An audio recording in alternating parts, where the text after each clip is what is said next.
একদিকে ডিজিটাল ইন্ডিয়ার প্রচার, অন্যদিকে সরকারি স্কুলগুলোতে কম্পিউটার শিক্ষার হাল নিয়ে উঠেছে বড় প্রশ্ন। তথ্য প্রযুক্তি নির্ভর শিক্ষা ব্যবস্থার কথা বারবার বলা হলেও ত্রিপুরা সরকারি যেই নিয়ম তা কিন্তু একেবারে কিন্তু ক্রমাগত বিভিন্ন দিক থেকে একেবারে কিন্তু পরিবর্তন হচ্ছে। এই পরিস্থিতির প্রতিবাদে এবং একাধিক দাবিতে সোমবার রাস্তায় নামেন অল ত্রিপুরা স্কুল কম্পিউটার শিক্ষক সংঘের সদস্যরা। ছবি দেখানো হচ্ছে সরাসরি, যেখানে ডিজিটাল ইন্ডিয়ার প্রচারে তারা একেবারে কিন্তু রাস্তায় নামেন।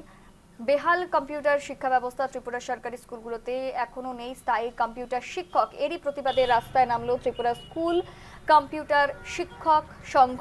ডিজিটাল ইন্ডিয়ার প্রচারের যুগেও বেহাল কম্পিউটার শিক্ষা ব্যবস্থা ত্রিপুরার ছবি, যেখানে এভাবেই তারা কিন্তু রাস্তায় নেমে প্রতিবাদে সামিল হয়েছেন।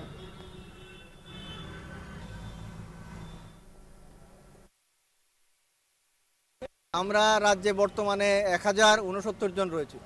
আজকে এটা 2021 সাল থেকে শুরু হয়েছে, এখন 26 সাল চলছে। বেতন কাঠামো যদি আপনি বলেন যে আমরা যে খবর পেয়েছি বা ইনফরমেশন পেয়েছি, সেটা দেখা গেছে যে বেতন কাঠামো অনেক বেশি, যেটা আইসিটির গাইডলাইনে আছে, সেন্ট্রাল গাইডলাইনে আছে। কিন্তু আমরা এই রাজ্যে 10,000 টাকার আমরা স্যালারি পাই এবং 10,000 টাকাও হাতে পাই না। সেখান থেকে বিভিন্ন ইপিএফ, ইএসআই বলেন বিভিন্নভাবে কেটে 8,000 টাকা হাতে পাওয়া যায় এবং সেই দিয়ে যদি সংসার চালানো সম্ভব হয়, এটা একটা হাস্যকর ব্যাপার। তবুও আমরা কিন্তু এত শিক্ষকরা একটাই উদ্দেশ্যে যে ছাত্ররা যাতে এই শিক্ষাটা পায়, এবং আমারও বাচ্চা আছে, আপনারাও ছেলে মেয়ে আছে, সবাই যাতে এই শিক্ষাটা পায় এবং এই শিক্ষায় উন্নতি হয়। এবং এই শিক্ষায় যদি আমরা এই ইচ্ছাটা রাখি, আমরা এই ইচ্ছাটাও রাখি যে আমরা যারা শিক্ষকতা করছি তাদের জন্য জীবন জীবিকা সুরক্ষিত হয়। এই টোটালি প্রজেক্ট শেষ হয়ে গেছে এবং বেকার অবস্থায় আছে। পাশাপাশি ইদানিংকালে একদম রিসেন্টলি আরও 346টা আউটসোর্সিং সিস্টেম শুরু হয়েছে।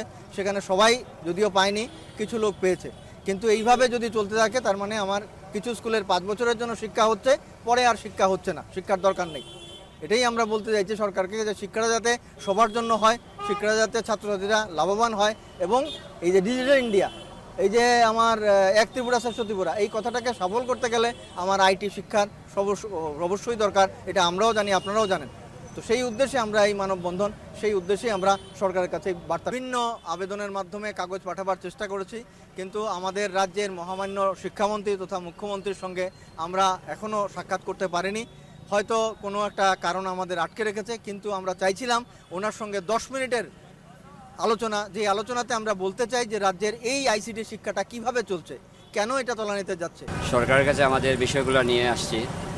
আইসিটি যে আমাদের এডুকেশনটা আছে, তো মূলত স্টুডেন্ট স্বার্থ, ওদের মানে সুপরিকল্পিত ভবিষ্যৎ এবং এর সঙ্গে জড়িত যারা আইসিটি সেক্টর আছেন, ওদের যাতে জীবনযাত্রার মান উন্নয়ন হয় এবং সরকার যাতে আমাদের বিষয়টা চিন্তা করে।